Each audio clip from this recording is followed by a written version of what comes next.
నీ పనుల భారము యెహోవా మీద మోపుము, అప్పుడు నీ ఉద్దేశములు సఫలమగును. పనుల భారము వింటున్నారా? పనుల భారంని యెహోవా మీద మోపుము అంటే 2024 సంవత్సరం గడిచిపోయింది. నిన్నడుకో చాలా పనులు చేసి ఉంటాం. 365 రోజులు ఒక సంవత్సరానికి. ఎన్ని రోజులు? 365 రోజులు కాను మనం చాలా పనులు చేస్తుంటాం. ఎన్ని పనులు చేస్తుంటాం? చాలా పనులు చేస్తుంటాం. కానీ అన్ని పనులలో మనము ఆ సక్సెస్ చూడగలుగుతున్నామా, లేకపోతే ఆ ఫలితాన్ని చూడగలుగుతున్నామా? మనం ఏదైతే ఆశిస్తున్నామో ఆ ఆశించిన ఫలితాన్ని చూడగలుగుతున్నామా లేదా అనేది ఒక ఆలోచన. చూడలేకపోవడం అనేది అవిశ్వాసం, చూడగలుగుతున్నాము అనేది విశ్వాసం. చూడగలగాలి అంటే విశ్వాసం కావాలి. ఇక రాయబడి గమనించండి, మనం ఎన్ని పనులు చేసినా కూడా 365 రోజులలో ఎన్ని పనులు చేసినా కూడా ఆ పనికి తగిన ఫలితాన్ని పొందుకోలేకపోతున్నాము అంటే దానికి కారణాలు ఇక్కడ చెప్తున్నాడు. నీ పనుల భారాన్ని యెహోవా మీద మోపుము. ఎవరి మీద మోపాలి? మనం తీసుకోవాల్సిన నిర్ణయం అది. ఒక్కొక్క సంవత్సరానికి ఒక నిర్ణయం, ఒక్కొక్క సంవత్సరానికి ఒక్కొక్క నిర్ణయం తీసుకోవాలి. నేను మారు మనసు పొందాలి, అదొక నిర్ణయం. నేను విశ్వాసంగా జీవించాలి, అదొక నిర్ణయం. నేను సంఘంలో పరిచయం చేయాలి, అదొక నిర్ణయం. ఇలాంటి ఒక నిర్ణయాలు తీసుకోవడం అనేది ఆయన సంవత్సరం ప్రారంభంలో జరుగుతూ ఉంటుంది. ఇక రాయబడి గమనించండి, 3వ వచన భాగంలో నీ పనుల భారమును యెహోవా మీద మోపుము. ఎవరి మీద మోపాలి? ఇప్పటి వరకు మనం చేసిన పని అంతా కూడా ఎన్నో పనులు చేసాం, కానీ కింద రాయబడింది అప్పుడు నీ ఉద్దేశములు సఫలమగును. సఫలమవ్వాలి అంటే పైన రాయబడింది ఎవరి మీద మోపాలి? యెహోవా మీద మోపాలి. యెహోవా మీద మోపలేని ఏ పని చేసినా కూడా ఆ పనికి ఫలితాన్ని మనము చూడగలుగుతామా? చూడలేదు. దేవుని మీద భారం మోపకుండా మనం ఏ పని చేసినా కూడా, ఈరోజు మేము ప్రయాణం చేసాం, దేవుని మీద భారం వేయకుండా, దేవునికి మా ప్రయాణాన్ని అప్పచెప్పకుండా మేము ప్రయాణం చేస్తే ఇలాగా రాగలుగుతామా? కాలేదు. దేవుని మీద ఆయన పనికి మోపాలి. పని మాత్రమే అంటే కాదు. అది రాయబడింది, 2 రాయబడినాయి. ఒకటి 3వ వచన భాగంలో నీ పనుల భారమును, ఏమైనా ఉన్నాడు? నీ పనుల భారమును. కింద అంటున్నాడు నీ ఉద్దేశములను. ఏమిటి? ఒకటి పనుల భారాన్ని, ఏదైతే మనం పనులు చేస్తున్నామో ఆ పని తాలూకు భారాన్ని అంతా కూడా మనం ఎత్తుకోవడం కాదు. ఎవరు ఎత్తుకుంటాం? సాధారణంగా ఏం చేస్తున్నామంటే, అయ్యో నేను ఇంత పని చేస్తున్నానని మనమేమో భ్రమలో అనుకున్నాం. కానీ ఆ పనిని దేవుడికి అప్పచెప్తే మనకు సులువుగా మారుతుంది. అందుకనే యేసుక్రీస్తు అన్నాడు, ప్రయాసపడి భారం మోయించున్న సమస్త జనులారా నా యొద్దకు రండి, నేను మీకు ఎవరో మనందరికీ తెలుసు. కానీ దేవుడికైతే సాధ్యమా కాదా? సాధ్యమే. మనుషుడికి అది భారం. ఆ భారాన్ని మోయలేని వారి గురించి యేసుక్రీస్తు పిలుస్తున్నాడు, సమస్త జనులారా, అందులో కూడా భారం మోయించున్న సమస్త జనులారా నా యొద్దకు రండి, అప్పుడు నేను మీకు విశ్రాంతి కలుగజేస్తాను. ఇది మనం ఏర్పాటు చేసుకోవాల్సిన ఒక తీర్మానం. ఆ తీర్మానంలో వచ్చినట్లయితే మనకు విశ్రాంతి దొరుకుతుంది. రాయబడి గమనించండి, 16వ అధ్యాయంలో సామెతల్లో రాస్తున్నాడు 3వ వచన భాగంలో నీ పనుల భారము యెహోవా మీద ఉంచుము, అప్పుడు నీ ఉద్దేశములు సఫలమగును. 4వ వచనం అన్నాడు, యెహోవా ప్రతి వస్తువును దాని పని నిమిత్తము కలుగు చేసును, నాశనములకు ఆయన భక్తి నిలను. ప్రతి వస్తువు కూడా దాని పనికి ఉంది. ప్రతి వస్తువు కూడా దాని పనికి ఉంది. 2000 అంటే సంవత్సరము ముగింపు రోజు ప్రారంభం రోజు ఒక మనిషి తీసుకోవాల్సిన నిర్ణయం ఏమిటంటే, చివరి రోజేమో కృతజ్ఞత. ఎవరికి? దేవునికి. 2024వ సంవత్సరంలో 365 రోజులను కాపాడాము, అందుకు నేను కృతజ్ఞత ఆశతో తెలుస్తున్నానని కృతజ్ఞత తెలియాలి. ఆ చివరి రోజు. మొదటి రోజు ఏం తెలియజేయాలంటే, ఈ 365 రోజులు నేను ఏవైతే పనులు చేయాలనుకుంటున్నానో ఆ పని తాలూకు ఆ యొక్క లిస్టుని దేవుడికి అప్పచెప్పాల్సిన పని. నేను ఏదైతే పని మొదలు పెడుతున్నానో ఇది 1వ తేదీ, తిరిగి 365 రోజులు ఉంది 2025 ముగిసిపోవడానికి. ఈ 365 రోజులలో నేను ఏమైతే పని చేయాలనుకుంటున్నానో ఆ పనిని ఎవరికి అప్పచెప్పాలి? దేవుడికి అప్పచెప్పాలి. ఆ పనిని దేవుడి మీద మోపాలి, ఆ భారాన్ని దేవుడి మీద మోపాలి. అప్పుడు ఆ 365 రోజులు కూడా నీకు విశ్రాంతి దొరుకుతుంది. ఆ 365 రోజులు కూడా నీవు సఫలము అంటే సక్సెస్ చూడగలుగుతావు, విజయము చూడగలుగుతావు, నీవు దాన్ని పొందుకోగలుగుతావు. అందుకే రాయబడి గమనించండి, అప్పుడు నీ ఉద్దేశములు సఫలమగును. ఎప్పుడు ఎప్పుడు అంటే రాయబడి గమనించండి, 15వ అధ్యాయంలో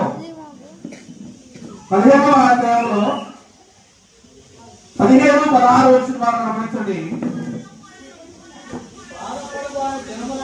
బాధపడి వాని దినములన్నీ శ్రమకరములు, సంతోష హృదయమునికి నిత్యము విందు కలుగును. 2 మాటలు చెప్పుడు ఎక్కడ. ఒకటి ఇద్దరు చూపిస్తున్నాడు, ఒకరేమో బాధపడేవారిని,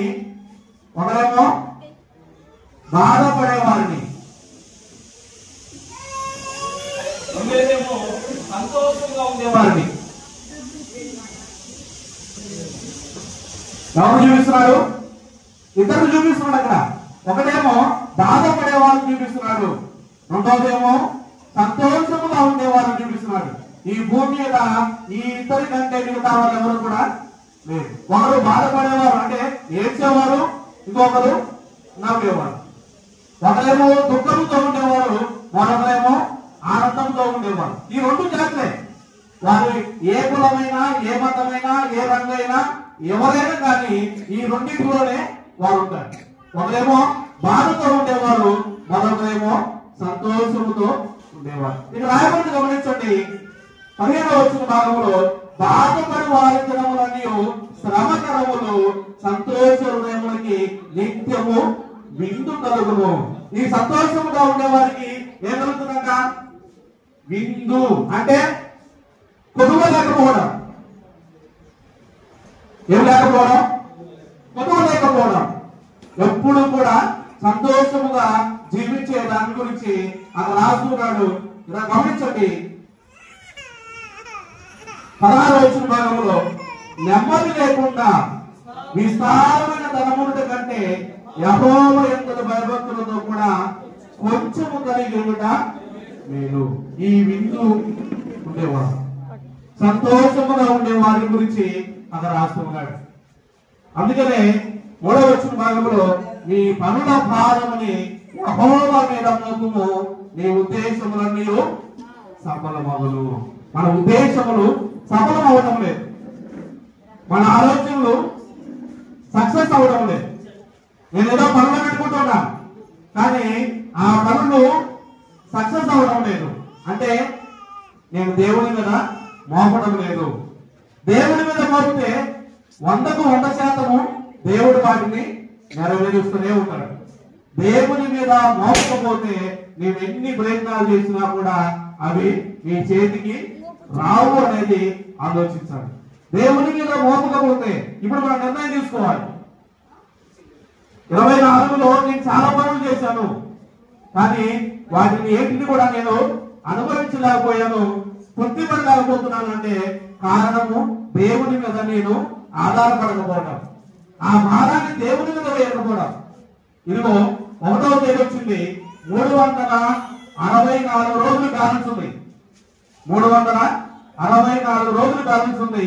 ఈ 364 రోజులలో నువ్వు చేసే పనికి ఫలితాన్ని చూడాలంటే ఇక రాయబడి గమనించండి, నీ భారము యెహోవా మీద మోపుము, అప్పుడు నీ పనులన్నిటికీ సఫలము, సంతోషము, సక్సెస్ చూడగలుగుతామని గ్రంథంలో రాబడింది. నేను కొన్ని సంగతులు చెప్పి నేను త్వరగా ముగిస్తాను. మొట్టమొదటిగా ఏటి గురించి మనము దేవుడి మీద ఆధారపడాలి. ఎందుకంటే లోక సంబంధమైనవన్నీ కూడా ఇక్కడ రాబడి గమనించండి. 16 వచ్చిన భాగంలో యెహోవా యందు భయభక్తులతో కూడా కొంచెము కలిగి ఉండ మీరు. యెహోవా యందు భయభక్తులు కలిగి ఉండడం అనేది గొప్ప ఆలోచన. అందులో భాగంగా మనము ఏమి కావాలని దేవుని దగ్గర కోరుకోవాలి. మొట్టమొదటిగా పేతురు రాసిన మొదటి పత్రిక 2వ అధ్యాయము 2వ వచనం గమనించండి. పేతురు రాసిన మొదటి పత్రిక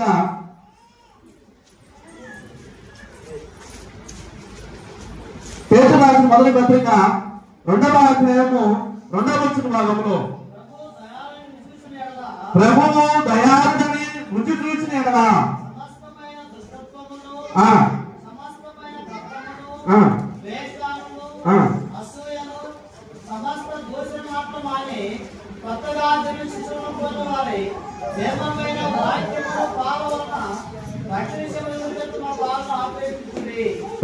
మూడవ అధ్యాయం 18వ వచనంలో 2వ పేతురు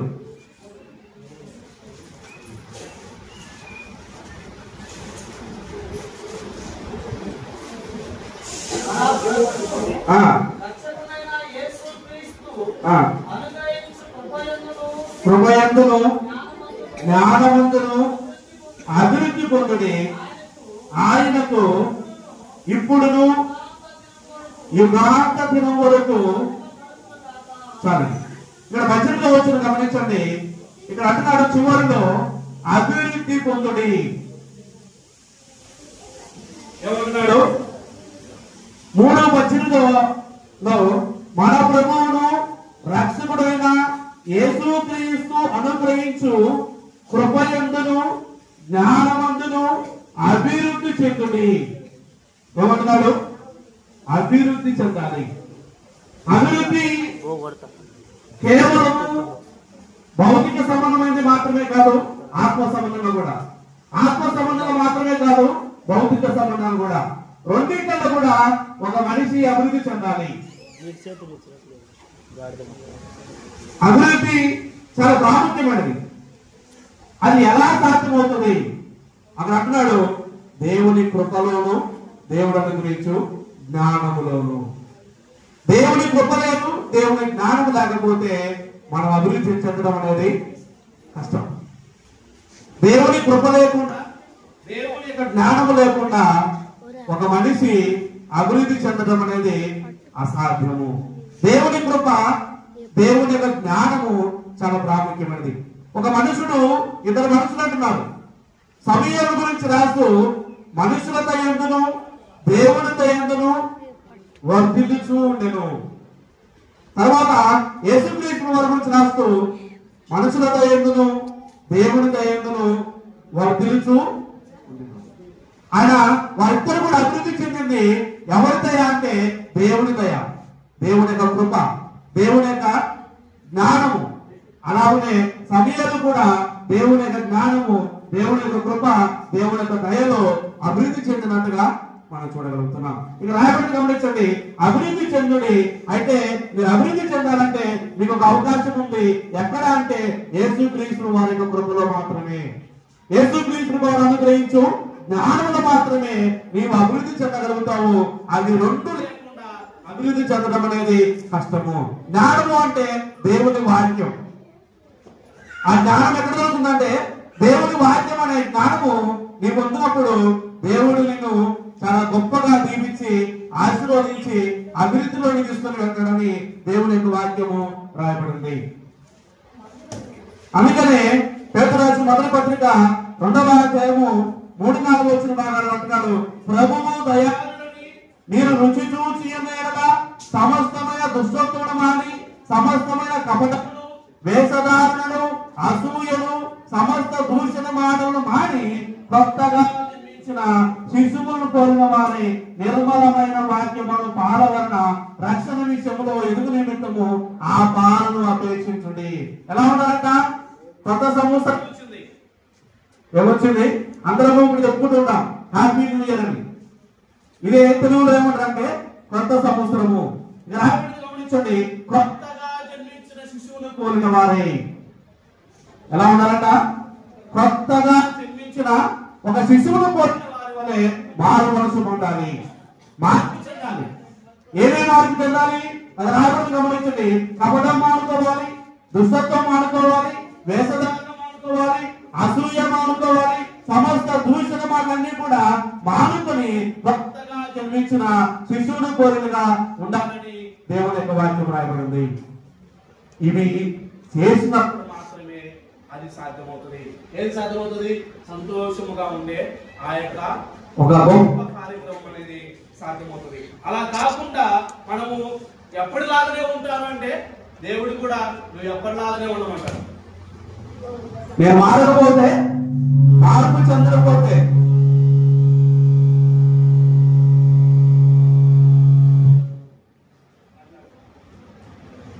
రాయబడి గమనించండి.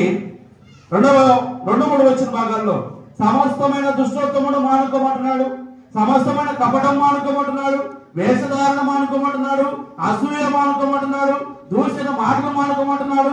కొత్తగా జన్మించిన శిశువును పోలిన వారై మీరు జీవించమని, మారు మనసు పొందమని, నూతనపరచబడమని, నూతనముగా జీవించమని దేవుని యొక్క వాక్యం మాట్లాడుతుంది. అప్పుడు అది రాయబడింది, నీ భారం యెహోవా మీద మోపుము. అప్పుడు నీ ఉద్దేశములన్నీ కూడా, నీ ఆలోచనలన్నీ కూడా, నీవేవైతే తలంచుతావో అవన్నీ కూడా నెరవేర్తామని దేవుని యొక్క వాక్యము మనకు తెలియజేస్తుంది. ఇవి సాధ్యపడాలంటే నేను మారు మనసు పొందాలి.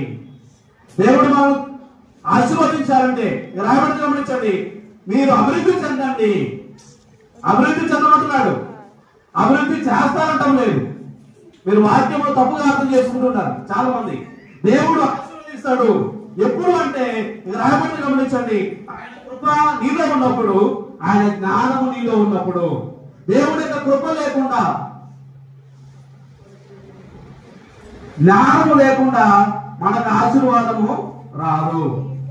దేవుని కృప లేకుండా, దేవుని జ్ఞానము లేకుండా మనం ఆశీర్వదించబడడం అనేది చాలా కష్టం. కృప అంటే రక్షణ, దాని లోతుగా వెళ్ళాల్సిన అవసరం లేదు. జ్ఞానము అంటే దేవుని వాక్యం. దేవుని వాక్యం వినకుండా, దేవుని వాక్యం వినకుండా, దేవుని వాక్యముల మీద విశ్వాసం ఉంచకుండా, భయం లేకుండా, భక్తి లేకుండా మనము ఆశీర్వదించబడడం అంటే కష్టము. 2024లో నేను ఏమైతే కోల్పోయానో అవి 2025లో తిరిగి పొందుకోవాలంటే దేవుడు చూపించే మార్గం ఏంటంటే, ఇదిగో నా దగ్గరికి రండి, భారం మోయించిన సమస్త జనులారా నా ఎద్దుకు రండి, నేను మీకు. ఆ 24లో విశ్రాంతి లేదేమో చాలా మందికి. కష్టాల్లో ఉండవచ్చు, శ్రమల్లో ఉండవచ్చు, ఇబ్బందుల్లో ఉండవచ్చు. కానీ ఆయన ఏమంటాడంటే, ఇదిగో ఆ భారాన్ని తీసుకుని వచ్చి నా మీద మోపము, నేను మీకు విశ్రాంతిని కలుగజేస్తాను.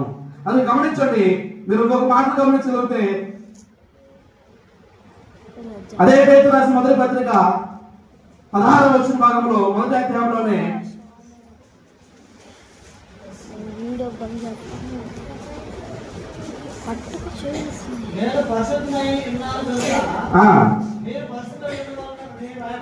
రాయబడి ఉంది, కాగా విధేయులకు పిల్లలై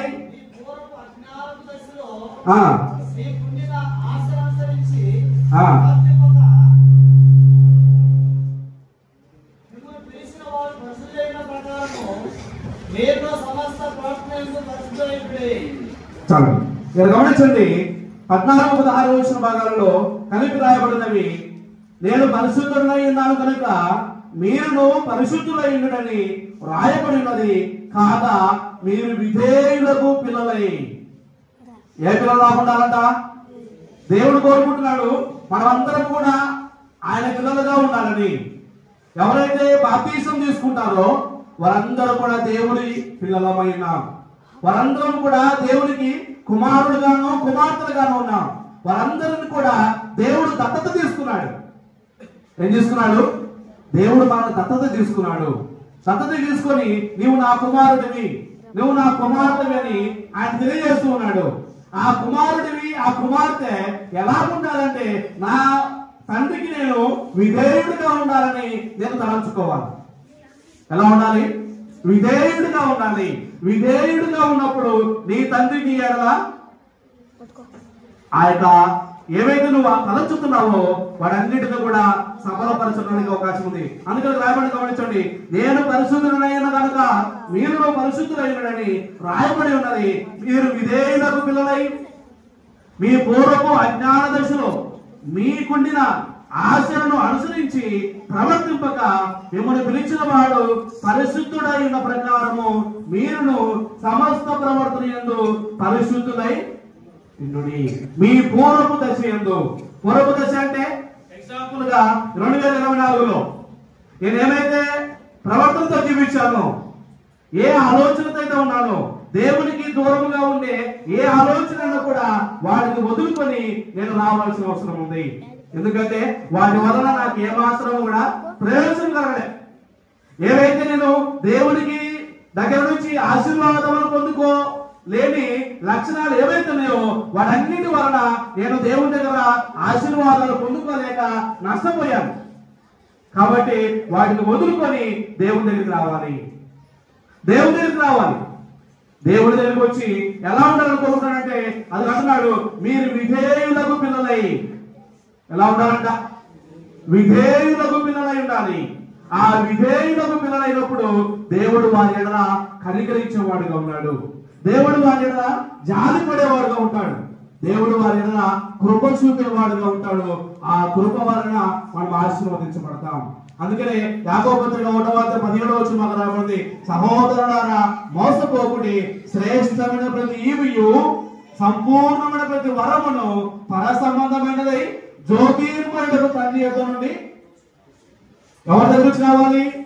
ఆశీర్వాదం రావాలంటే ఎవరి దగ్గర నుంచి రావాలి? దేవుడి దగ్గర నుంచి రావాలి. మనం ఏదైనా వరం పొందుకోవాలంటే దేవుడి దగ్గర నుంచి రావాలి. నేను ఆశీర్వదించబడాలంటే, గొప్పగా దీవించబడాలంటే దేవుడి దగ్గర నుంచి రావాలి.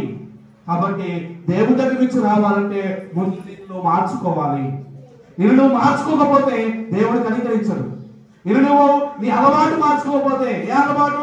ఇది రాయబడి గమనించండి, 16వ భాగంలో మధ్యలో ఉంటుంది, మీ పూర్వపు అజ్ఞాన దశలు. ఏ దశలు అంట? అజ్ఞానము. అజ్ఞానము అంటే జ్ఞానం కాదు. అది జ్ఞానం కాదు. నేను కూర్చుంటున్నాను, సరిగ్గా కూర్చుంటాను అనుకుంటున్నాను, కానీ కూర్చోలేకపోతున్నాను, అది అజ్ఞానం. నేను వాక్యం వింటున్నాను అనుకుంటున్నాను, కానీ వింటం లేదు, అది అజ్ఞానం. చర్చికి వెళ్తున్నాను అనుకుంటున్నాను, కానీ నామకార్థంగా వెళ్తున్నాను, నేను వెళ్తున్నాను నేను భ్రమలో ఉన్నాను. ఏది? 56 వారాలు ఉన్నాయి, 56 ఆదివారాలు. 56 ఆదివారాలు కూడా నేను చర్చికి వెళ్ళినాను, దేవుడు నన్ను దీవించలేదు అనుకుంటున్నావు, కానీ నువ్వు చర్చికి మాత్రమే వెళ్తున్నావు, కానీ నీ విధేయత కనపడటం లేదు, నీ విశ్వాసం అక్కడ కనపడటం లేదు, నీ ప్రేమ కనపడటం లేదు.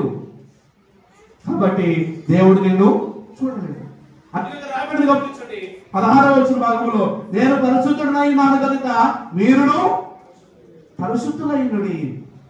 పరిశుద్ధులై ఆ పరిశుద్ధత ఎలాంటిదంటే అది ముందే చూసాము, పసి పిల్లల వలె అప్పుడే పుట్టిన శిశువును కోరిన వారై ఉండాలి. అప్పుడే పుట్టిన శిశువును కోరిన వారై, అది ఆ పరిశుద్ధత అనేది దేవుడు కోరుకునేది. అలాంటి విశ్వాసం అనేది దేవుడు కోరుకునేది. అలాంటి ఒక భయము దేవుడు కోరుకునేది. ఇప్పుడు పిల్లోడు తండ్రి అరిస్తే ఎలా భయపడతాడో, మన తండ్రి అరిచినప్పుడు కూడా మనం భయపడే వారుగా అప్పుడు మాత్రమే సాధ్యమవుతాయి. 2024 గతించిపోయింది. ఇంకొక 25 కూడా 365 రోజులు వస్తే అది కూడా గతించిపోతుంది. కానీ నేను ఆశీర్వాదాలు పొందుకోలేకపోతున్నాను, నేను దీవించబడలేకపోతున్నా. నేను ఎక్కడ వేసిన పొంగది అక్కడే ఉంటుంది. కారణం ఏంటి? కారణం ఏంటంటే మన విశ్వాసమే. కారణం ఏంటంటే మన భక్తి. కారణం ఏంటంటే నా యొక్క పరిశుద్ధత లేకపోవడం. మారు మనసు పొందాలి, మార్పు చెందాలి, నూతన పరచబడిన వారుగా మార్పు చెందవలసిన అవసరం ఉంది. ఆ మార్పు రాయబడిని గమనించండి, పరిశుద్ధుడైన కనుక మీరును పరిశుద్ధులైనడి. అప్పుడు దేవుడు పక్షపాతం లేకుండా దేవుడు మనల్ని ఆశీర్వదించబడును. కింద వచ్చిన చదువు 17వ వచనంలో, అదే పేరుతో రాసిన మొదటి పత్రిక 1వ అధ్యాయము 17వ వచన భాగంలో, పక్షపాతము లేకుండా క్రియలను బట్టి ప్రతి వారిని తీర్పు తీర్చువాడు తండ్రి అని మీరు ఆయనకు ప్రార్థన చేస్తున్నారు కనుక పరదేశులైన కాలము భయముతో ఎలా గడపాలంట? పరదేశులం మనం, అవునా కదా? ఈ లోకం మనకు శాశ్వతము కాదు కాబట్టి పరదేశులమే. పరదేశులుగా ఉన్న మనం ఎలా ఉండాలంటే అక్కడ రాయబడింది, భయముతో బతుకుడి. దేవుడు పక్షపాతి కాదు. ఎవరి క్రియలు చొప్పున వాడికి ప్రతిఫలము, ఎవరి క్రియలు చొప్పున వాడికి, నేను ఏమైతే విత్తుతానో అదే నేను దేవుడి దగ్గర కూడా నేను ఎంత భక్తిని అయితే చూపిస్తానో అంతే ఆశీర్వాదాలు పొందుకోగలుగుతా. ఇంకా గొప్పగా ఆశీర్వదించబడాలంటే నా భక్తి ఇంకా పెరగాలి, నా విశ్వాసం పెరగాలి, నా ఆలోచన విధానం పెరగాలి, నా పరిచర్య విధానం పెరగాలి. అప్పుడు మాత్రమే సాధ్యమవుతుంది. శ్రమపడాలి, కష్టపడాలి, అప్పుడు మాత్రమే సాధ్యమవుతుంది. అందుకనే కొరింథీయులకు రాసిన మొదటి పత్రిక 15వ అధ్యాయం చివరి వచనం భాగం ఉంది, 58 అనుకుంటా, 58. కాగా నా ప్రియ సహోదరులారా, మీ ప్రయాసమును ప్రభువునందు ఎరిగి ఎలా ఉండాలట? స్థిరులు అంటే రెండవది కదలని వారును ఎప్పటికీ ఆసక్తులై ఉండు. 3 మాటలు చెప్తాడు అక్కడ. ఏమంటున్నాడు? నా ప్రియ సహోదరులారా, మీ ప్రయాసము ప్రభువునందు వ్యర్థము కాదని ఎరిగి స్థిరులను. స్థిరము అంటే కదిలించబడం. మనం ఏం వచ్చినా కూడా, ఎలాంటి పరిస్థితుల్లో కూడా మనం కదిలించబడం. ఎలాంటి పరిస్థితి అంటే గ్రంథంలోని మనకు తెలియజేయబడిన మాదిరి ఏంటంటే, ఇసుక మీద ఇల్లు కట్టుకున్న వారు బండ మీద, ఇసుక మీద ఇల్లు కట్టుకున్న వాడు ఏమనుకున్నాడు? నేను కూడా బాగా కట్టుకున్నాను అనుకున్నాడు. ఏమనుకున్నాడు? నేను కూడా బాగా కట్టుకున్నాను అనుకున్నాడు. అక్కడ రాయబడింది, అతను కూడా ఎవరైతే ఇసుక మీద కట్టుకున్నవాడు, బండ మీద కట్టుకున్నవాడు కూడా అక్కడ రాయబడింది, ఇద్దరు కూడా దేవుని వాక్యం విన్నవారే. ఎవరు? ఇసుక మీద కట్టుకున్న ఆయన దేవుని వాక్యం విన్నాడు, బండ మీద కట్టుకున్న ఆయన కూడా దేవుని వాక్యం విన్నాడు. కానీ ఎవరు అక్కడ ఆ గుడారం నిలబడింది, ఎవరి ఇల్లు నిలబడింది అంటే అక్కడ రాయబడింది, వాటి చొప్పున జరిగించిన వాడు. ఒకసారి మీరు 7వ అధ్యాయంలో మత్తయి సువార్త,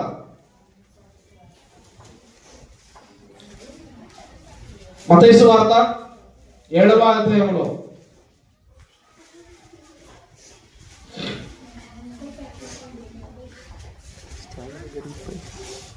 24వ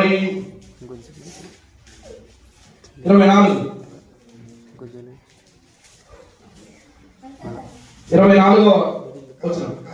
కాబట్టి ఈ నా మాటలు విని వాటి చొప్పున చేయి ప్రతి వాడును పంట మీద తన ఇల్లు కట్టుకున్న బుద్ధిమంతుని పోలిండును. వాన కురిచెను, వరదలు వచ్చును, గాలి వీసిరి ఆ ఇంటి మీద కొట్టిన గాని దాని పునాది బండ మీద వేయబడిన కనుక అది పడలేదు. 26వ వచన భాగంలో, మరియు ఈ నా మాటలు విని వాటి చొప్పున చేయని ప్రతి వాడును ఇసుక మీద. ఇద్దరు కూడా దేవుని వాక్యం విన్నవారే. ఎవరెవరు? ఇసుక మీద కట్టుకున్న దేవుని వాక్యం విన్నాడు, బండ మీద కట్టుకున్న కూడా దేవుని వాక్యం విన్నాడు. ఇద్దరికి అందించబడిన వాక్యం ఒకటే. ఇక్కడ మనం అందరూ కూడా ఇంతమంది కూర్చున్నాం. ఎవరు బుద్ధిమంతులు, ఎవరి బుద్ధి లేని వారో తెలియదు. ఎందుకని? ఇద్దరికి దేవుని వాక్యం ఒకటే. ఇద్దరు దేవుని వాక్యం విన్నారు, కానీ ఎవరు దేవుని వాక్యాన్ని వాటి చొప్పున జరిగించారో వారు బుద్ధిమంతులు. వాటి దేవుని వాక్యం ప్రకారం నడిచిన వారు బుద్ధిమంతులు, దేవుని వాక్యం ప్రకారము జీవించిన వారు బుద్ధిమంతులు. అందుకే రాయబడింది, వాన కురిసెను, వరద వచ్చెను, సమస్య ఇద్దరికి ఒకటే. ఎవరెవరికి? బుద్ధిమంతుడికి అదే సమస్య, బుద్ధి లేని వాడికి కూడా అదే సమస్య. ఇద్దరు కూడా దేవుని వాక్యమైన వారే. కానీ ఒకరేమో దాని ప్రకారం జరిగించారు, ఒకరేమో దాని ప్రకారము జరిగించలేకపోయారు. ఎలాంటి శ్రమ వచ్చినా 24 గతించిపోయింది, 2024 గతించిపోయింది. ఇంకొద్ది రోజులు ఆగితే 25 కూడా అయిపోయింది. కానీ నా జీవితం ఏంటి? నా జీవితంలో మార్పు ఏమిటి? మార్పు లేకపోతే వ్యర్థమైపోతూ ఉంటుంది. మార్పు లేకపోతే వ్యర్థమైపోతుంది. ఎలాంటి వ్యర్థము? ఇక రాబడి గమనించండి. ఈ నా మాటలు విని వాటి చొప్పున చేయి ప్రతి వాడును బండ మీద తన ఇల్లు కట్టుకున్న బుద్ధిమంతుని పోలియుడును. వాన కురుచును, వరదలు వచ్చును, గాలి విసిరి ఆ ఇంటి మీద కొట్టిన గాని దాని పునాది బండ మీద వేయబడిన కనుక అది పడలేదు. తర్వాత రాయబడింది, ఈ నా మాటలు విని వాటి చొప్పున చేయని ప్రతి వాడును ఇసుక మీద తన ఇల్లు కట్టుకున్న బుద్ధిహీనుడు పోలియుడును. వాన కురుచును, వరదలు వచ్చును, గాలి విసిరి ఆ ఇంటి మీద కొట్టెను, అప్పుడు అది కూలబడెను, దాని పాలు. గమనించండి, మన విశ్వాసపు జీవితం కూడా ఇలాగనే మన యొక్క విశ్వాస జీవితం ఎలాగ ఉండాలంటే ఇది రాయబడింది, స్థిరముగా ఉండాలి, కదలని వారుగా ఉండాలి, ఆసక్తులుగా ఉండాలి. ప్రభువు కార్యాభివృద్ధి అందు ఎప్పటికీ ఆసక్తులనే ఉండాలి. అప్పుడు ఆ భారము దేవుడు తీసుకుంటాడు. ఏ భారము? నీ పనుల భారం, నీ కుటుంబ భారం, నీ యొక్క ప్రయాణపు యొక్క భారం, నువ్వు ఏ పని చేస్తున్నావో ఆ పని తాలూకు భారము ఎవరు తీసుకున్నాడ? దేవుడు తీసుకుంటాడు. దేవుడు తీసుకుని దేవుడు ఆ భారాన్ని దింపి నీకు సులువుగా చేస్తా అంటున్నాడు. ఎప్పుడు అంటే నీవు విశ్వాసిగా మారినప్పుడు, నీవు దేవుని లాంటి పరిశుద్ధత కలిగినప్పుడు, నీవు దేవుడు చూసే విధముగా ఆసక్తిగా ఉన్నప్పుడు. ఆసక్తి అనేది చాలా ప్రాముఖ్యమైనది. మనం మారు మనసు పొందాలి, నూతన పరచబడాలి, నూతనముగా మారు మనసు పొందాలి. నూతనముగా మారపోకపోతే జీవితము వ్యర్థమైపోతుంది. మరొక మాట నేను వినిపిస్తాను. తెస్సలోనికీయులకు రాసిన మొదటి పత్రిక 5వ అధ్యాయం 17వ వచన భాగంలో, తెస్సలోనికీయులకు రాసిన మొదటి పత్రిక 5వ అధ్యాయం 17వ వచన భాగంలో,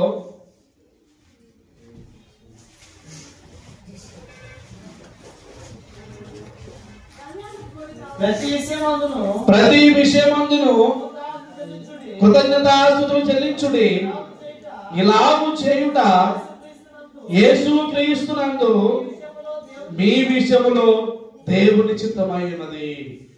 కృతజ్ఞతాస్తుతులుగా ఉండాలి. దేవునికి కృతజ్ఞతాస్తుతులు చెల్లించడం అనేది చాలా ప్రాముఖ్యమైనది. ప్రతి విషయంలో కూడా నేను ఏమైతే అనుభవిస్తున్నానో ఆ విషయములన్నింటిలో కూడా 2024 అంతట్లో కూడా దేవుడు నాకు ఈ మేలు చేశాడు అని దేవుడికి కృతజ్ఞతాస్తుతులు చెల్లించి తిరిగి దేవుడి దగ్గర, ఇదిగో నేను ఈ పని చేయబోతున్నాను 25లో, ఆ పనిని సఫలీకృతం చేయమని దేవుడి దగ్గర ప్రార్థనలో పెట్టడం అనేది చాలా గొప్ప సంగతి. నేను ఈ మధ్య కాలంలో బాగా డిస్కస్ చేశాను. మన సంఘంలో 2025 సమ్మర్లో ఒక బైబిల్ క్యాంప్ ఒకటి ఏర్పాటు చేయాలని, బైబిల్ ట్రైనింగ్ క్యాంప్ ఒకటి సమ్మర్ లో ఏర్పాటు చేయాలని బాబాయ్తో చర్చించినప్పుడు దాని తాలూకు 2025లో అదొక పెద్ద పని, మాకు చాలా పెద్ద పని. 2025లో సమ్మర్ లో బైబిల్ ట్రైనింగ్ ప్రోగ్రామ్ ని మన సంఘం తరఫున మన సంఘంలో ఏర్పాటు చేద్దామని ఒక ఆలోచన వచ్చింది.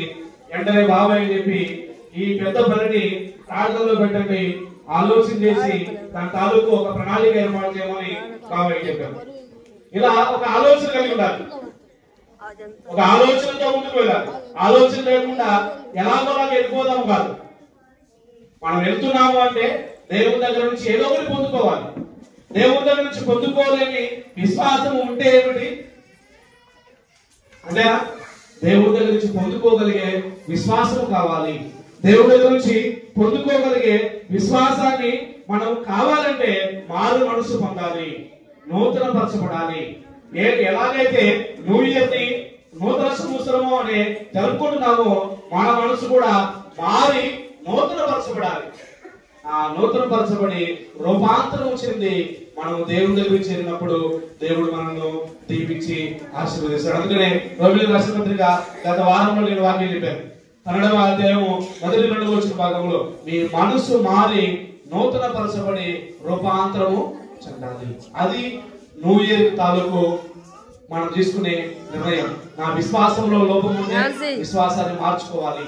నేను చూపించే ప్రేమలో లోపం ఉంటే ఆ లోపాన్ని సరిదిద్దుకొని నూతన సంవత్సరంలో నూతనమైన ఆలోచనతో, నూతనమైన తీర్మానంతో, నూతనమైన ప్రేమ కలిగి మనం ముందుకు వెళ్ళాలి. అలాంటి ఒక గొప్ప విశ్వాసపరులుగా మనమందరం కూడా మార్పు చెంది